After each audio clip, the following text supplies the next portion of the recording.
Goedemorgen gemeente, hartelijk welkom in deze dienst. Om stil van te worden, om verwonderen uit te zien, een leeflied Famke on u stabbetroud. Dankbaar en blij binnen Jelmer en Anneke Reitsma Gillian, maar de bette van hun Famke Evelien, geboren op 29 mei. En de bloemen uit de kerken gaan maar uw lokwenske naar hun taal. Fokje Talsma Brunsma is juist de wet thuiskomen. Oeke Wiersma Zwaarstra uit Achlem is van de week opgenomen in het ziekenhuis in Ljouwert. Adresstrookjes lezen achter in de kerk. En de kerkrie is blij dat ze vertellen kan dat Klaasien van der Veen van der Vorst onjoen had dat ze wel ouderling worden wil. De andere kerkenriedsleden hebben haar ambtstermijn maar een jaar verlengd. De bevestiging zal Nijweken plaatsvinden. De collecten die binnen bij de uitgang. En de eerste is bestemd voor de diaconie en de tweede is voor de kerken. Dus organist is Sieboud Akkerman, lector is Pietie Visser en dus voorganger is dominee Ipma uit Frenscher. En ons intoslied is lied 23c, 1, 2 en 5. Mijn God, mijn herder. En hoe het verder zongen worden mooi. En dienen we, dat zal de dominee verder uitlezen. En we luisteren hierna in die mogelijk staande. En dan wensen we u een gezegende dienst.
Je kent het begrip valse start wel, no? Nou, dit hier net een valse start, nou wel een start werd ik nog even wat sissen hoe voordat we dat doen. Als de organist dadelijk nog één keer zat, willen dan toch wat nog één keer oer. Dan beginnen we nog een keer op een ei. Hij hem al je Fries geleerd boeken of Nederlandstalig? Mooi, dan zitten we wat dat betreft op in spoor. Want ik stel voor dat we het zo doen. Dat we nog één keer op een nij beginnen met het intoslied. Mijn God, mijn herder zorgt voor mij. Dan zong ik, hij me een lied, ja, pak maar even een liedboek. Het wordt een heel gezellige chance, hè? Dus dat komt wel goed. Maar we moeten even op elkaar afstemmen. Ja.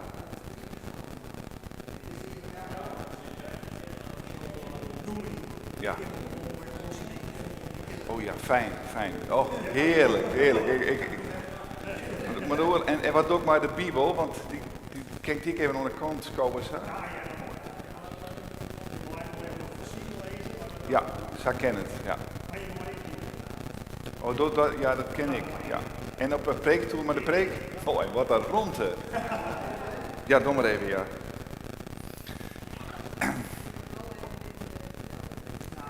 Wist je de lector? Wist je de lector, ja? Oh, gaat in de gaten, hè? Ja. Want vanaf nu heb ik de leiding hier, hè?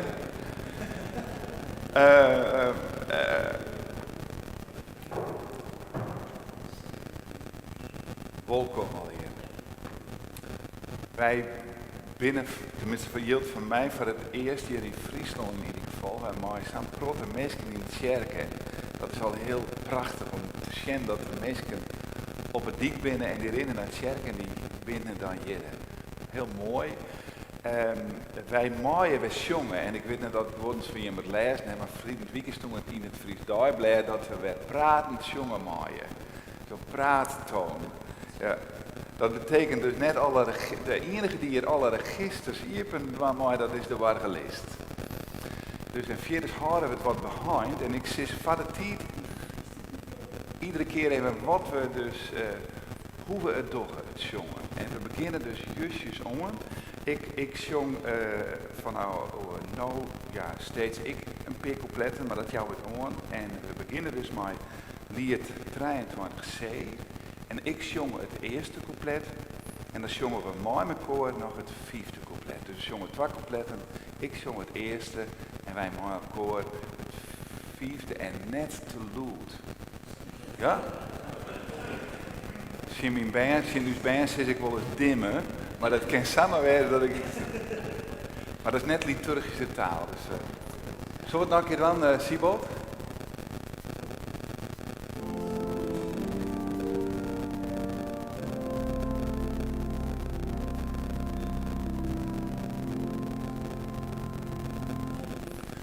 Mijn God, mijn herder, zorgt voor mij, wijst mij een groene streek, dan rust ik aan een stille stroom en niets dat mij ontbreekt.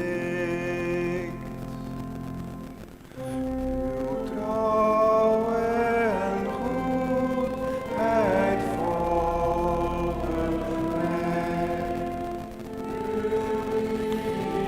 De dag aan dag en wonen zal ik in het huis, zolang ik leven mag.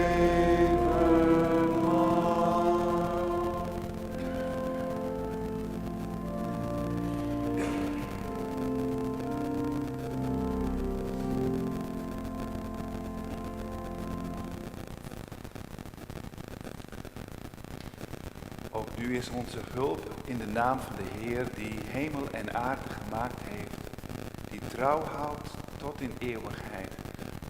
Het werk dat zijn handen met ons is begonnen. Daarom genade en vrede van God onze Vader en van zijn Zoon Jezus Christus zijn voor ons allen bestemd. Laat ons bidden.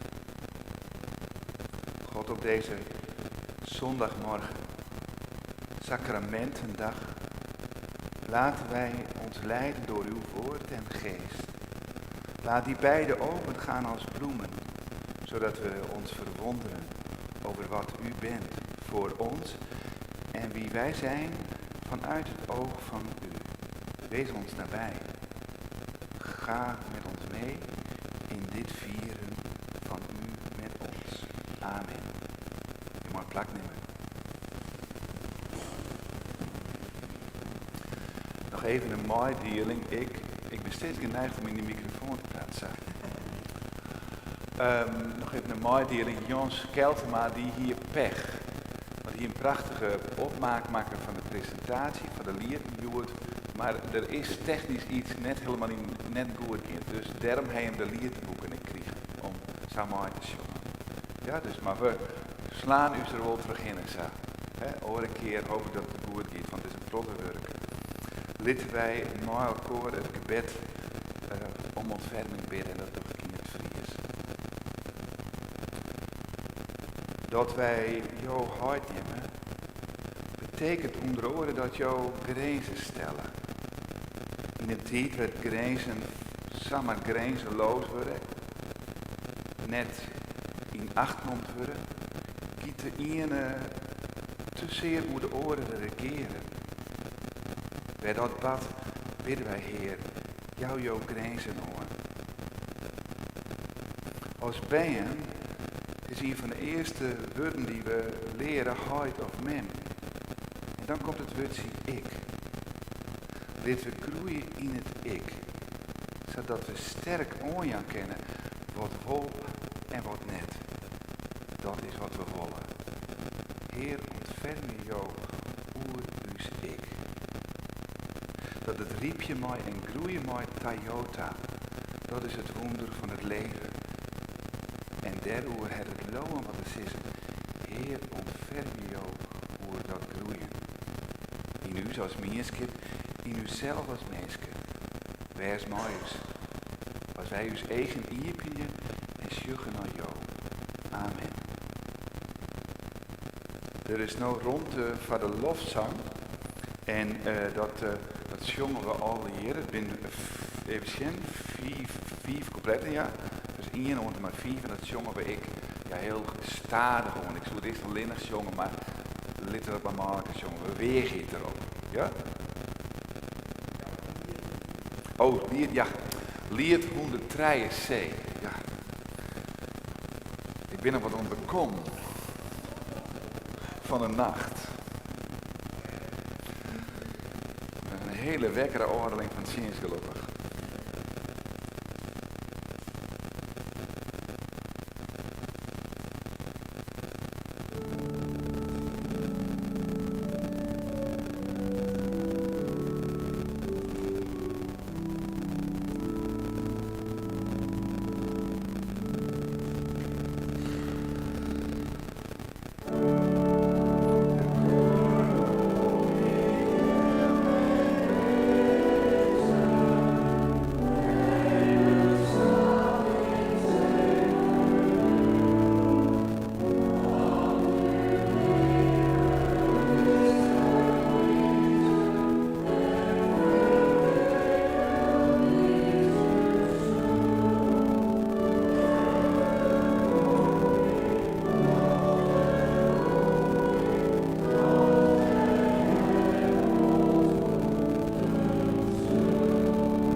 Wij vragen u om uw aanwezigheid hier in ons midden, geest van God. Om het vuur van u, dat ons licht brengt en warmte. Om de kracht ook van tegenwind, die mensen beweegt en bezielt. En die hen doet opstaan en gaan in eigen en in uw ik. Om de liefde van uw Zoon, die daaruit voortkomt en ons leert hoe gij zijt voor ons mensen. Daarom breek bij ons in en wek in ons leven uit u, opdat wij bestaan en leven vanuit uw Heilige Geest. Amen. Vanmorgen hebben we 2 lezingen. De eerste lezing komt uit het Evangelie van Johannes. Dat is het 2e hoofdstuk. En daar lezen we een pad wat eigenlijk volgt op de lezing van vorige weken. Tenminste, toen is in uw kerken uit het hoofdstuk dat gaat over Nicodemus. En de Nicodemus, de fariseeën, wie dat hier ik zag? Nee? Nou ja, dat maakt ik net uit. Hè? Maar het principe, denk ik, dat maakt het wel uit. We hebben er eigenlijk 2 keer geboren als mensen. Eén keer dus mem, en dat hebben we al hier niet skippelijk maken. We zijn dus mem geboren. En daarna is het leert Jezus Nicodemus, hebben ik nog van boven geboren. En dat is de geboorte, dus is maar uit God, uit de Heilige Geest. En het laatste stukje van het hoofdstuk, hoofdstuk 3, van vers 31, tot iets 3 uur. Maar daarvoor is heel wat gebeurd. Daarvoor is het nacht. Want Nicodemus gaat in de nacht naar Jezus staan. En die nacht, die pakken we vanmorgen nog wat verder uit. En dat komt in de eerste lezing, dat is Genesis 32. En daar lezen we het gedeelte dat Jacob, zijn familie, zijn vrouw, zijn vrouwen, meerdere vrouwen, en bijen en vee aan de overkant van de Jabok bracht het. En dan moet hij zelf de roer stekken. En wat er dan gebeurt, dat jaren we nou. Zullen we daar naar luisteren gaan? Dan rom ik het hier even op.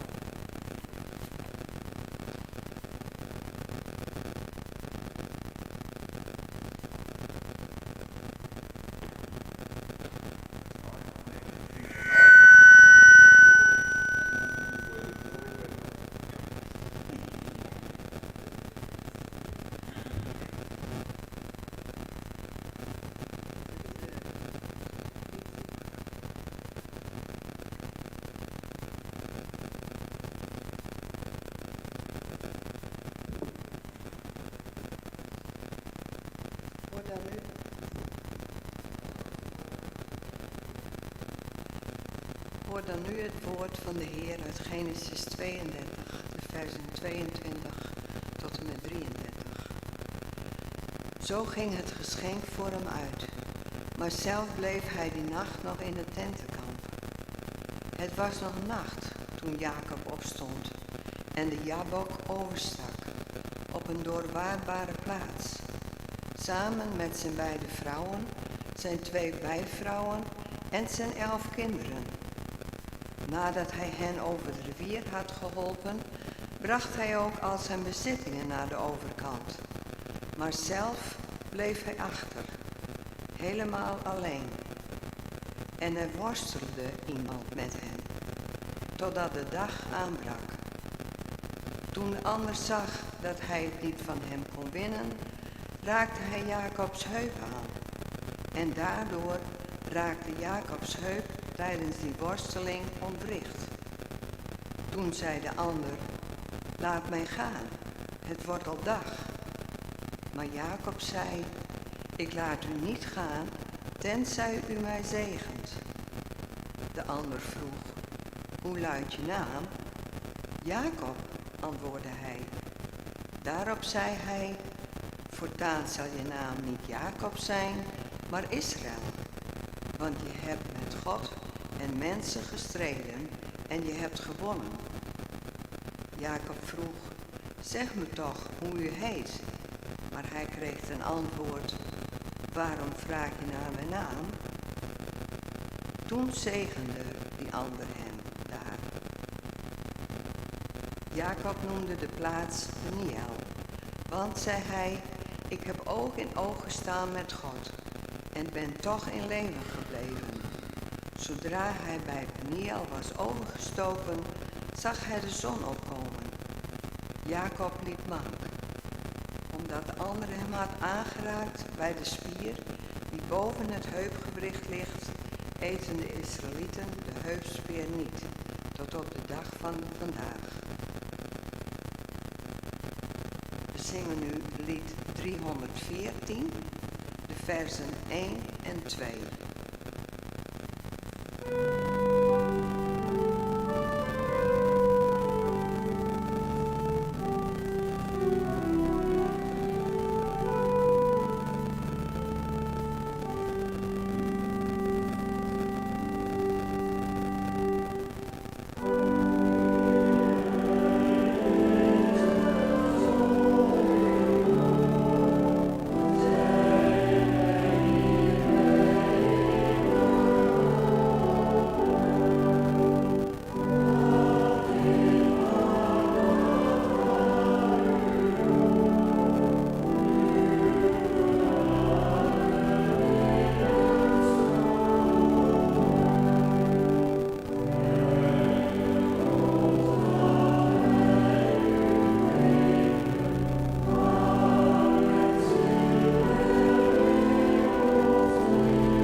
De versen 31 tot met 36.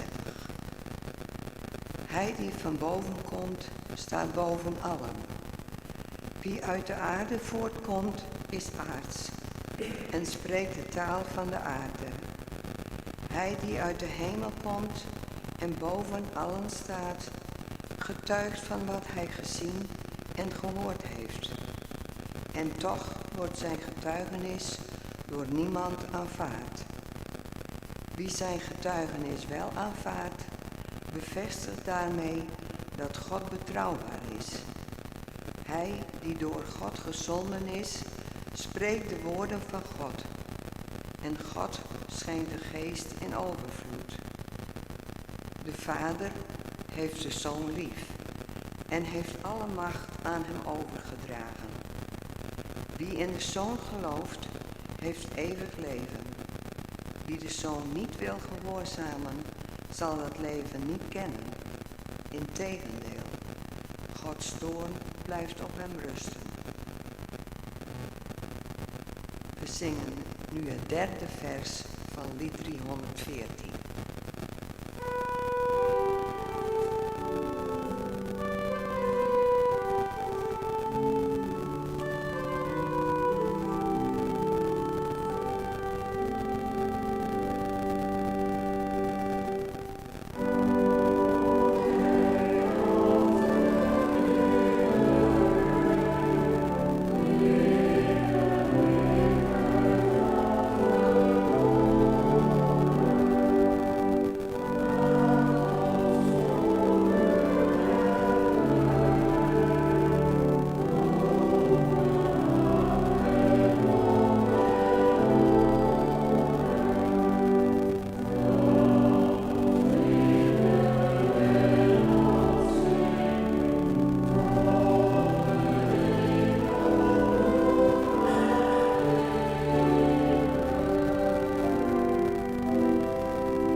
zitten, maar ik krijg nog wat in de zin.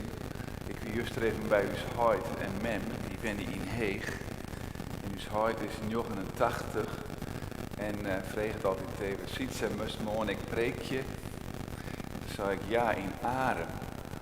Oh, zei uw huid, daar ben ik vroeger bakkersvriend geweest bij Bakker Veenstra. En ja, ken je een Bakker Veenstra wel, ja? Er zit er familie van Bakker Veenstra toevallig in de kerk of net? Dat is maar goed, ik. Nee, hè? Helemaal net. Dat heb ik net zoiets. Dit cool is de laatste keer wezen dat ik hier in Arem preekje. Hele schijn. Is er nog een bakker in Arem of net? Wat? Oh, Spar, ja. Die krijtenballen. De andere keer dan preek, als ik hier kom, dan zoek samen de zo'n ballen preek je kennen. Ja? Maar nu geven we dus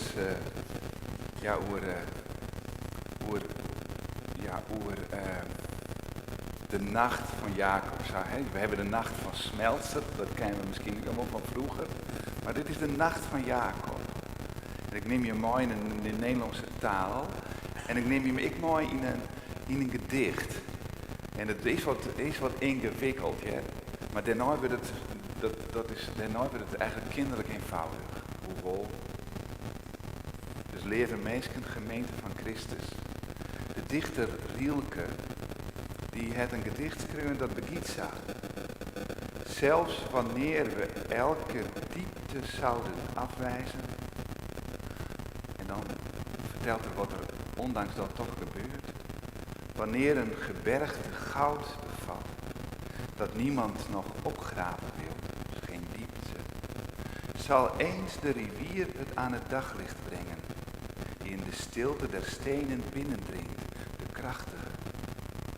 Ook, en ik hier het mee ook wanneer wij niet willen, God rijpt. Het is nacht. Jacob staat aan de oever van de rivier. Zoals zijn bezit is gegroeid, is aangewast. Zo ook God in hem. Alleen hij zelf weet dat nog niet, is zich daar nog niet van bewust. Zo gaat dat in Jacob en in ons. God rijpt. Zoals de stam van een boom rijpt, zonder dat de stam er zelf weet van heeft.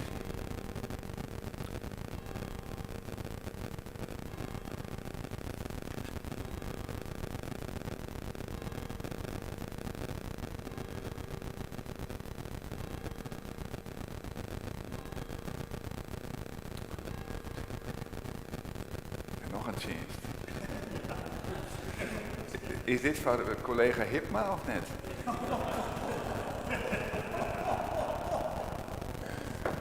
Nee. Oh. Ik snap uw hart wel, nee. Sorry. Zo als dus de stam van een boom een ringen krijgt zonder dat de stam dat zelf weet, zo zegt de dichter Rielke, rijpt God in ons. Wat een troost, als dat zo is. En ik denk dat het zo is. Dus God rijpt in ons en Jacob vertelt ons in het verhaal van vanmorgen dat dat zo is. Of Gods rijpen in ons ook aan het licht komt, dat hangt niet alleen van ons af, maar ook op wat ons overkomt. Het kan in ieder geval zonder dat we daar zelf ook erg in hebben, in onze daden oplichten. Dat is het geheim ook in de omgang van mensen met elkaar. Het is nacht. En de nacht, het is een treffend beeld wat weergeeft hoe het geestelijk op dit moment met Jacob is. Hoe gaat het met je, Jacob? Het is nacht. In zijn ziel heerst de nacht van niet weten en zo overkomt hem dadelijk van strijd, van worsteling. Die nacht gaat hij de nacht zelf nog dieper binnen dan hij had voorzien. Hij komt bij een grens. In zichzelf, in zijn leven. Daar waar hij zelf de regie niet meer in handen blijkt te hebben. Zoals ook ons kan overkomen. In een conflict, in een ziekte, of in onze dromen, of bij ontslag. De regie wordt uit handen genomen. De Joodse overlevering vertelt dat Jacob, als hij alles aan de overkant heeft gebracht wat hij bezit, nog 1 keer teruggaat. Want er was hem in een zin gekomen dat er nog een klein kruikje staat met wat barsten erin. Eigenlijk te onogelijk om nog op te halen, maar hij steekt toch de overkant nog eens over. Want ook dat hoort erbij, het broze, het breekbare. En dat vertelt alvast, zo vertelt de overlevering, dat er in Jacob iets is veranderd of aan het veranderen is. Dat hij ook oog heeft voor het kwetsbare in hemzelf en in de ander. En toen Jacob dus alleen aan de oever, aan de andere kant stond, helemaal alleen, staat er ook heel mooi beschreven. En het weer op het kruikje ophaalt en terug wilde keren. Toen kwam er plotseling een gestalte voor hem staan, op hem af. Een man wordt er vertaald. En die man, daar gaat hij dus mee worstelen. Er spookt intussen van alles in Jacob om. Hij zit in een impasse. Al is hij gerijpt, hij knijpt hem ook. Hij wil zijn broer ontmoeten, maar er is ook een vraag die knaagt aan hem. Wil zijn broer hem ook wel ontmoeten? Weerzien. Jacob heeft polshoogte genomen, staat eerder beschreven. En hij weet intussen dat Esau op hem toekomt met maar liefst 400 man. En Jacob vreest met grote vrezen. Hij is bang namelijk dat zijn broer hem wil wreken. Vrees niet. Staat er in de Bijbel. En iemand heeft een keer geteld hoe vaak dat vrees niet wel niet voorkomt in de Bijbel. En hij kwam uit, of u weet het verrassende aantal van 365 keer. Voor iedere dag staat er in de Bijbel dus 1 keertje, vrees niet. Maar Jacob leert dat mensen niet zomaar afgaat om niet te vrezen. Hij voelt zich beroerd en is eigenlijk alle vertrouwen in zichzelf en het leven kwijt. Er hangt dreiging in de lucht, nacht. Ieder mens maakt vroeg of laat, net als Jacob, zo'n soort nacht mee. Al denk ik dat vrouwen daar minder last van hebben dan mannen. Maar dat is een verhaal apart. De nacht van de crisis en de nacht van groei is het. Als in een hoge drukpan komen heden en verleden op zo'n moment samen. Het komt er nu op aan. Sterf ik of ga ik verder? Ga ik ten onder of kom ik er bovenop? Jacob loopt niet langer weg. Jacob is dus, zo vertelt het haar verhaal, ook ruimer geworden van hart. Zijn verlangen is ook veranderd. Nu hij alles heeft wat zijn hartje begeert, zich gezegend weet, verlangt hij, zonder dat hij dat misschien zelf helemaal doorheeft, nog naar iets anders, van een andere orde. Hij verlangt naar verzoening. Bijna letterlijk verlangt hij naar een zoen van zijn broer, Esau. Want al heeft hij alles, zijn zielenrust, daaraan markeert het nog. Als hij zijn leven overziet, wat hij heeft meegemaakt en wat hij ervan heeft gemaakt, dan is het wel, komt hij tot de conclusie dat hij in ieder geval 1 ding wel goed heeft gedaan, namelijk zijn naam waarmaken, Jacob. Want zoals u waarschijnlijk weet betekent Jacob pootje lichter, hielen lichter. En nu knaagt dat aan hem, zijn naam. Zint Esau op wraak of is hij veranderd? Als je het terugleest in ons geval, dan zul je zien dat Esau is veranderd. Dat Esau niet uit is op wraak. God blijkt in Esau. En zo blijkt nu ook in hem. Jacob gaat het beleven. Ineens staat daar iemand tegenover hem. Jacob staat midden in de Jabok En de Jabbok als rivier, als naam, vertelt ons wat er dan gaat gebeuren. Want Jabbok betekent worstelen, strijd.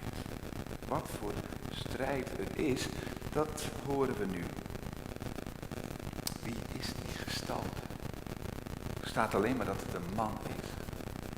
Er staat niet bij wie het is. Dat wordt ons nauwelijks duidelijk. En de ene zegt, nou ja, het is gewoon, het is eigenlijk, is het een engel of misschien is het God zelf. Maar het staat er niet. Het enige wat we weten is dat het nacht is en dat het nacht is in het leven van Jacob. Als alles aan de overkant is, je de schaapjes op het droog hebt, moet je kennelijk als mens zelf ook nog zo'n tocht, zo'n overtocht maken. Je geestelijke oversteken in de tijd. Mensen op de grens van leven en van dood, die weten daarvan. En ja, heel veel mensen weten het ook in het leven zelf. Wie is het? Wie is die gestalte? In de psychologie kennen ze een begrip, en ik zal u er niet te veel mee vermoeien, maar dat vangt wat hier aan de hand is heel mooi samen. Dat noemen ze namelijk verdichting. Verdichting. En verdichting hier wil zeggen, het is niet één persoon waarmee Jacob hier vecht. Maar die persoon is een verdichting van meerdere personen. In die persoon zit namelijk zijn broer Esau. In die persoon zit zijn oom Laban. In die persoon zit zijn vader Isaac. En in die persoon zit God. Dat is verdichting. Hier balt Jacobs hele leven zich samen en zijn relaties dus ook met deze iemand waarmee hij nu worstelt. Zoals hij worstelde met zijn vader, met zijn eerlijkheid, met Esau, zijn oom. En op die manier allerlei conflicten doormaakte en uitvocht. Van God tot mens, die met jou of met wie jij nog een appeltje, een zuur appeltje te schillen hebt. Dat komt hier allemaal samen. Om mee te maken wat Jacob ervaart, moet je als mens alleen zijn, leert het verhaal. Dat we het vaak moeilijk vinden om alleen te zijn, heeft soms misschien ook wel te maken met dat we druk zijn, druk in de weer zijn. Heeft te maken met onze vaak ook niet onterechte angst om deze confrontatie aan te gaan. Het restvuil in ons te verwerken en aan te zien. Die iemand, zo staat er iets verderop, raakt Jacob aan. En daar staat een woord voor plagen, dat aanraken. Dus Jacob wordt geplaagd met waar hij mee wordt geconfronteerd, met wie hij worstelt. En die Jacob krijgt last van zijn heupen, staat er verderop.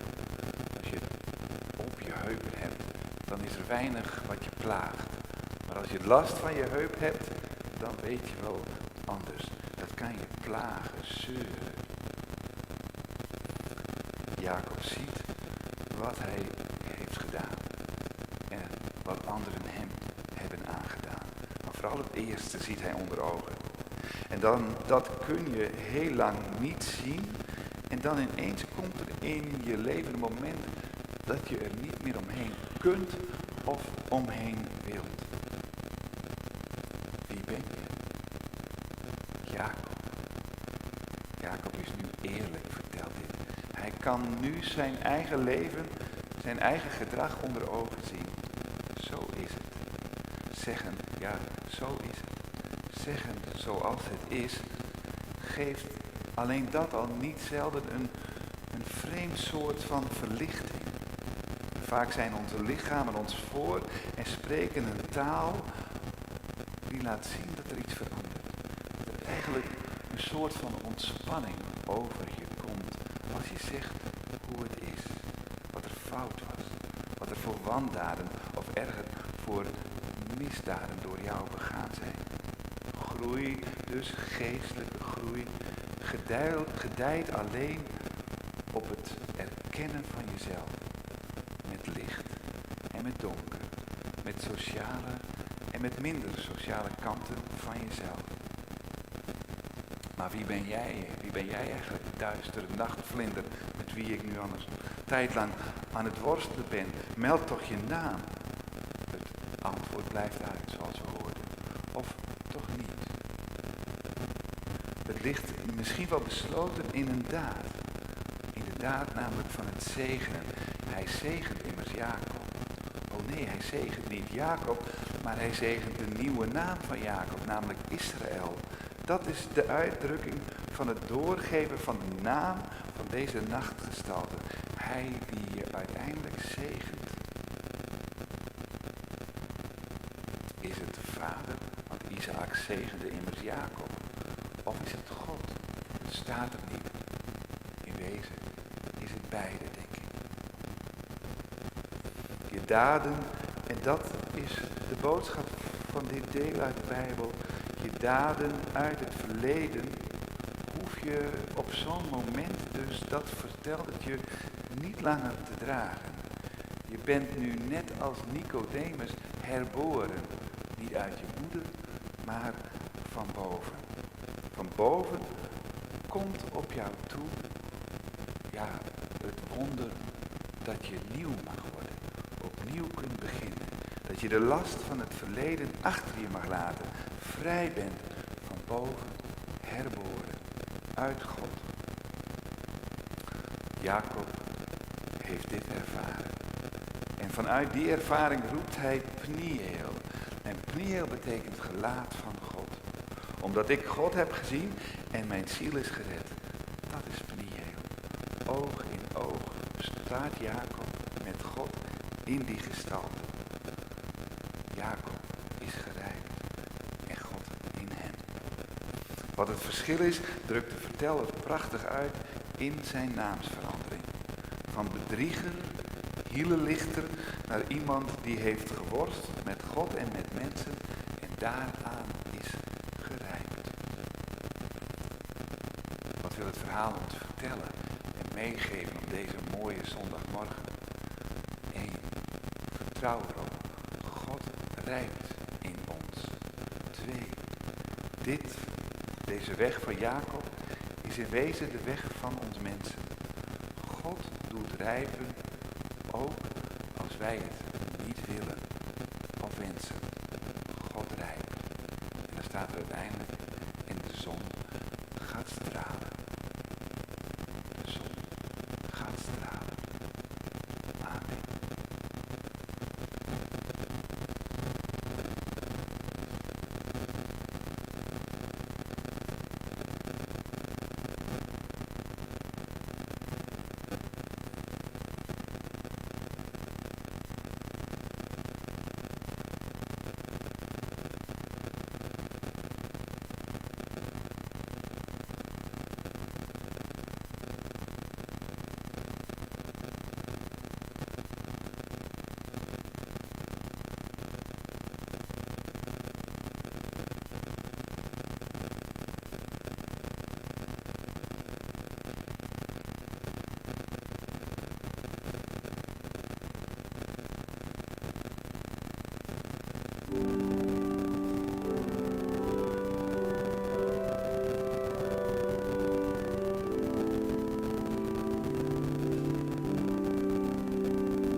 Dit is nou danken en bidden maar mijn koor.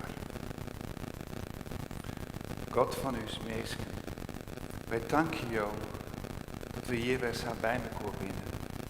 Rondom het ut en het vuur van jouw boek. Dat we daaruit lezen kennen en dan luisteren maaien. En dat het voor ons even geen mooi wat er stiert. Dat het spiegels binnen werd we net niet verdwijnen, maar we terug weer aan het licht komen. Dat dat wonder altijd weer bad. Daarvoor dank je bij jou. Breng uw lippen op de tongen van het dankbaar wezen. Het dankbaar wezen uit jou. Het dankbaar wezen terug dat we weten dat we uit jou ik opnieuw geboren worden. Hield dit werk. Dat we net ver zitten aan de klooi van het verliezen. Maar dat het licht en de bloesem van de toekomst die uit jou komt, dat we daarin groeien mooi. Dat ik het wonder van het riepje van jou in uw het een plakje krijg. Betrouwen is in uw geen en hield het weer opsteen. Wij willen even bidden. We bidden voor de grote wereld. We bidden voor de natuur die het nou hier om ons heen op zijn mooist is. Dit zien hoe prachtig de wereld en de schepping is. We danken je voor de wien van de zee, de zilte wien, die het smaak had, die het u in beweging brengt, die het u zich in thuisvielen brengt, van het smoeken, van het bij mekaar wezen. We bedanken je voor de wien in de natuur en ik de wien van jouw wet. Die dus ik bij elkaar en bij jou brengt, hield het werk. Dus wekker maakt het, sterk, vol betrouwen. In een wereld werd dat betrouwen zo makkelijk ophielden. Zo al die akkoorden die ik om ons gunst bedel je. Dat we nuchter worden. Dat we weten dat wel en dat net, omdat us ik groen het en vindt in jou. We bidden voor de bengen, van waar de toekomst is. Dat ze zullen dat uw eigen even gaan en onder eigen symbolen wat wij dient hebben in al die jaren van groei en welvaart. Dat u soms kan je door. Want dat het wetter hield iets marger wordt, dan ieder iets net doet. Weet dus dat ons symbolen. Dat we hier beginnen net voor wat we hebben willen, maar wat er van ons vregen wordt. We bidden voor die plakken in de wereld, waar het te smarig is voor mensen om zoen te leven. Dat we ons verantwoordelijkheid nemen als westerse wereld. We bidden ik voor de politiek. Dat we net in oude zinstellingen denken, maar vanuit het besef van dat we in de diepte in binnen. Dat zou ik de politiek spellen en akkoorden sluiten maaien. We bidden voor uzelf, voor de Jacob in us, voor de Esau in us, voor het Israël in us. Dat we u zijn geweten in alles wat er pad is. Kom in het stilgebed in uw hart en ontvang wat wij in uw beden jou brengen en dat betrouwen.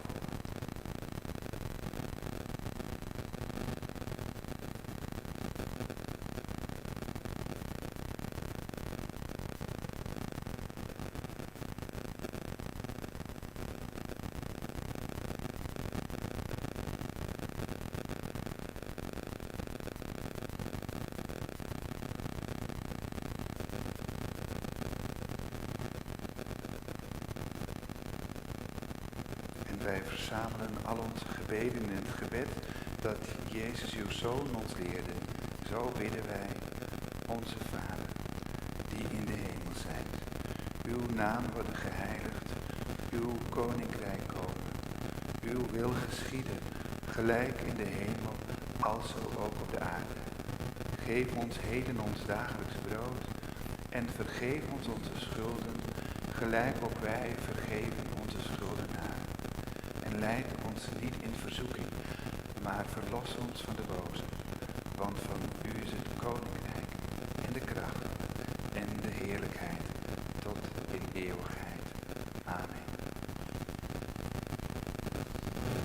Dan zijn we nu aan het einde van de dienst gekomen, tenzij er nog iets over de collecte gezegd moet worden. Bij de uitgang is de collecte, dus dat is duidelijk. Dan komen we nu aan het slotlied toe en dat zingen we staande met elkaar. En zullen het zo doen dat jullie het eerste couplet zingen, ik het tweede couplet en dan met elkaar monnikenkoor trillen. Och. Nou, domme wat. Verschrikkelijk. Een 900 tredje. 900 tredje. Ja, wat de toekomst brengen mogen.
Zalig hij die durft geloven, ook wanneer het oog niet ziet. Schijnen mij uw wegen duister, zie ik, vraag u niet waarom. Eenmaal zie ik al uw luister, als ik in uw hemel kom. Laat mij niet in God beslissen, zo ik mocht, ik durfde niet. Zou ik mij vergissen, als gij mij de keuze wil mij als een kind weg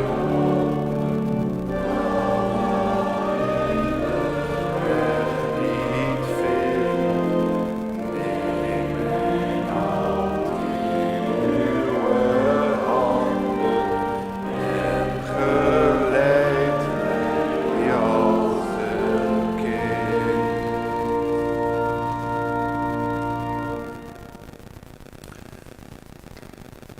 Gaan wij van hier in vrede en mogen wij op onze weg ons gedragen weten door de zegen van de Heer. De Heer zegen u en de Heer behoede u. De Heer doet zijn aanschijn over u lichten en zij u genadig. De Heer zij bezorgd om u en geven u zijn hemelse vrede.